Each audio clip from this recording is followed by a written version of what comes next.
Hello and welcome back. We are just kind of near the beginning of this new series, I guess video 3, so we're doing a little bit, but called The World at the End of Your Driveway. Mm-hmm. And it really is about just the mission of sharing Jesus, the good news. Yep. And hopefully what we're doing this is maybe rethinking a little bit of what that is. Yeah, what it means. Yeah, and whatnot, so that we can kind of invest well into it. And sometimes I think when we're rethinking it, we've kind of got to do it in such a way because we've got to unlearn maybe the way that has been instilled to us. I know definitely instilled to me, so that we can do it in a way that I think is a little bit more demonstrated by Jesus and whatnot. Mm-hmm. And so, we're going to jump into this. We're, again, video 3, and we're going to talk about this important question. Yeah. Whose job is it? Whose job is it? All right. And I think it's a question we often have. It comes to mind, right? Yep. Do I have to do it as a follower of Jesus? Yeah. Because sometimes I'd rather not. Uh-huh. And I think, is it my job? Is it the church's job? Is it the pastor's job? And I don't think as a church we've always done a good job of communicating what this is really all about. Yeah. That's what I think what do we mean by job? And I think quite often what we mean is conversion. Yeah. That journey from non-believer to believer or non-follower of Jesus to follower of Jesus.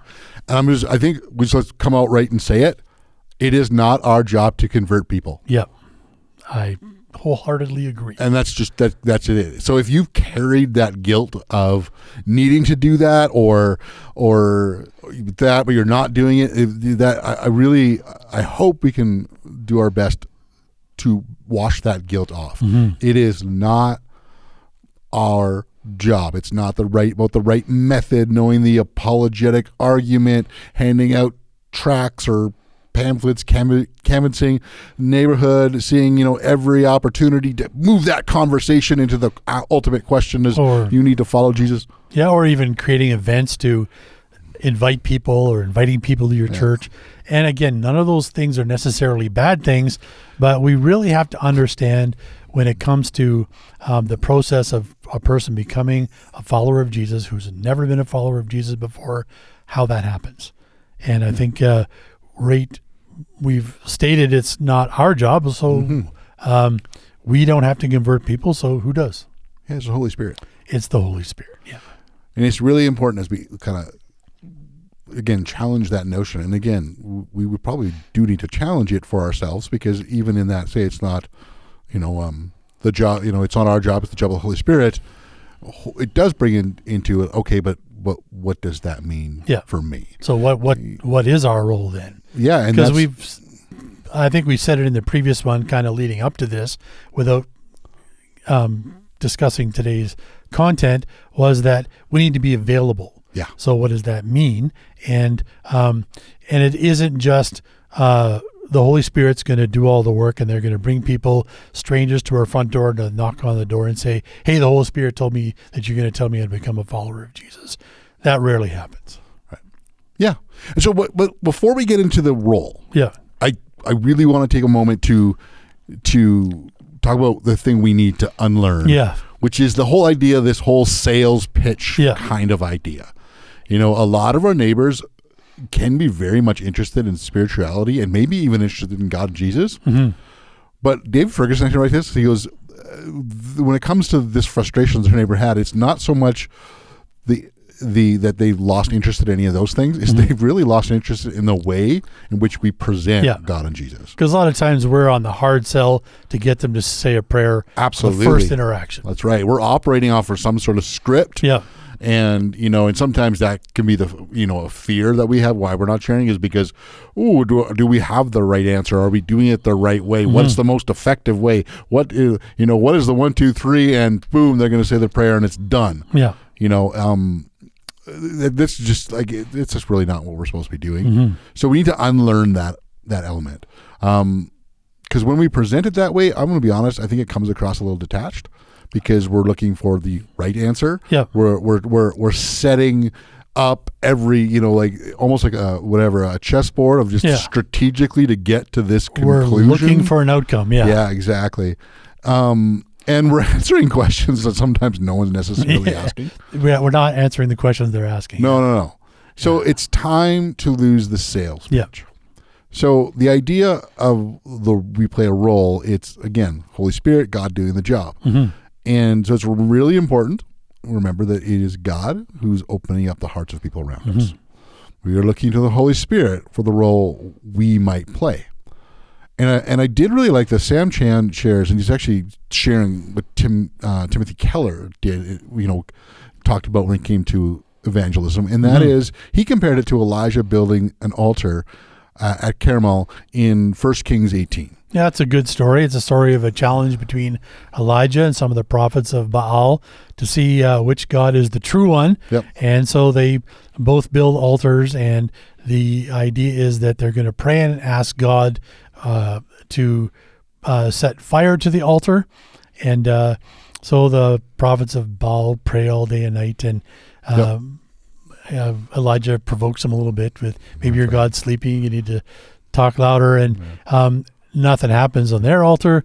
And then Elijah, I think, even pours water on it just to... Oh, yeah, like he really makes it hard. A little bit of a dramatic effect. But immediately God sends fire and burns it up and proves that he is the real God. Yeah, and the point Timothy Keller is making is that Elijah built the altar. Yeah. But it was God that set it on fire. Yeah.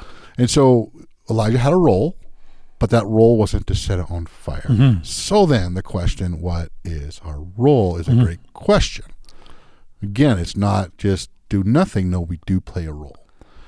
And let's remember, I think a really important thing that we can just carry on through this entire series is the foundation is found in the greatest commandment, which is basically to love God and love people. Love our neighbor. So we're responding to that commandment and in a practical way of loving our neighbor. That's right. So our role is one of compassion and kindness, attention and presence. And so that's kind of, it's really good. It's a little abstract at the same time. You might say, what does that mean? It's one thing to say you're building an altar to Elijah, but what does the altar look like? Yeah. All that sort of stuff. They say, hey, what does that mean? Well, one of the main ways people truly can feel loved is when they see they have our attention and we are visibly present with them. Which means we have to make, as followers of Jesus, we have to make friends with people who are not followers of Jesus. Absolutely. Because that's where those things happen. They feel loved. They have our attention. They build up trust through relationships. Yeah, and they need to see that, you genuinely care. You're listening to me. That's... I forget, I was reading something this week, trying to remember where it was from now, where that's one of the greatest gifts we can give a person is just listening to them without thinking about how we're going to respond, but just listening to what they're saying. It is a way to show love. Yeah. It seems so strangely simple. Yeah. Yet I can guarantee, I know I can struggle with it, and I feel like I can, in my life, some of my greatest frustrations was walking away from them I don't think that person even listened to me. Yeah. They were there, but they weren't really. Yeah. I may have even responded in a way, but they weren't really listening. You don't feel heard. Yeah. And legitimately listening. It's simple, yet it is harder. Yeah. So what are some ways that we can learn to be present with people? Well, this is just kind of a breakdown that Dave Ferguson does, and we are going to get into, in the coming weeks, more details for us at that. So this is just a really quick overview of ways we can be present. And number one is simple: this: listen. And I love this, without judgment. Right. Now, yes, we do mean the idea without being judgmental, but we also to listen to truly understand. Yeah. We don't always listen that way. We listen with the intent of sharing our thoughts and conclusions. That's what we mean even more so when we say listen without judgment. Yeah. You're not coming to, hey, I've got a conclusion for you. I know how to fix your problem. Exactly. Yeah. We often listen in order to form our responses, which usually means we're not really listening. Yeah. We want to ask clarifying questions. We don't want to ask questions in order to move the conversation so that we can respond with our, again, predetermined answer, or we think we have a really good thing. We are listening with the intent to understand, with the intent of learning, and that's it. Full stop. That's all. We're listening to know, to learn. We're not forming our conclusions at that point. We're not saying, oh, I can say this thing, and I can draw them to this thing. It's listening without that judgment. And that's hard to do sometimes. It really is. We might need to challenge those thoughts as they enter in there to put ourselves back into being present. Very, very important. The second thing is, when we talk about like not listening to draw our own conclusions, allowing people to draw their own conclusions. Yeah. You know, they're not our projects. We can trust this part. We can trust that God is doing his part. Yeah. And we don't want to move them to our conclusions or desired outcomes. We might be surprised with the thought people have given certain thought things and conclusions and things like that. It might be really, really great. And we want to give people the space to share those thoughts. It's another place in which we can practice listening, because we're listening to that, but we're also listening to, hey, here's the conclusions that someone has come up with. And I know that is, again, it can be really difficult to do that because they might share something you think is wrong. Yep. That's not up for you to just listen. Yeah. Like, that's just it. Give people the space to share. Friends, like, they want us to listen and interact and not coerce. And I think when we say interact, I think it's, I know that Brene Brown really talked a lot about empathy. Yeah. And I think that's just being able to understand how the other person is feeling and recognizing those feelings in yourself and just be present with the person. Yeah. And the third one, and it's number 3 strategically. Yeah. The confidence to share our own perspective. Right. Now, really, really important. I really think number 3 comes at an invitation. Yeah. If we are driving through what we just talked about 1 and 2, listen without judgment. Let other people come to their own the space to come to their own conclusion. If we are doing that to drive to number 3, we're failing 1 and 2. Yeah, exactly. So I really think that it's about the invitation to share that. Once, so you only do the 3 once I believe that it's been demonstrated and the other person feels that you've listened, that you can have the space to maybe come share your own perspective or conclusions. Yeah, I think it's very important, like you say, to be invited to do that. Yeah. Now, you can solicit an invitation.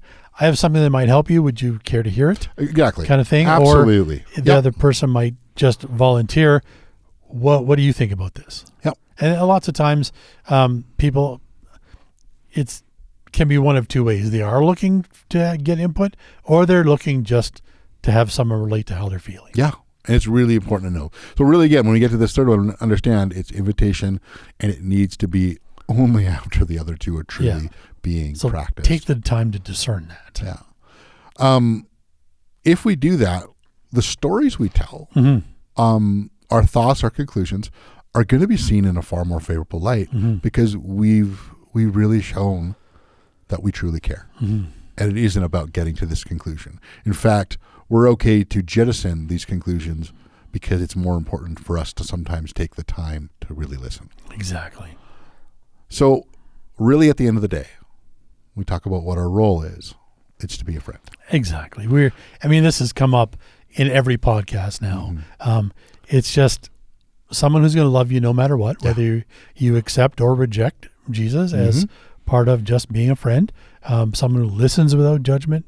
Again, offers counsel when invited. Yep. And again, that's the really important part, is when invited. Yep. And we can be friends who will live, be, and share the good news through our story. Yeah. And again, a lot of that time will be through circumstances where we'll be asked for that. Yeah. I think it says in 1 Peter that be prepared to give an answer when you are asked to give one.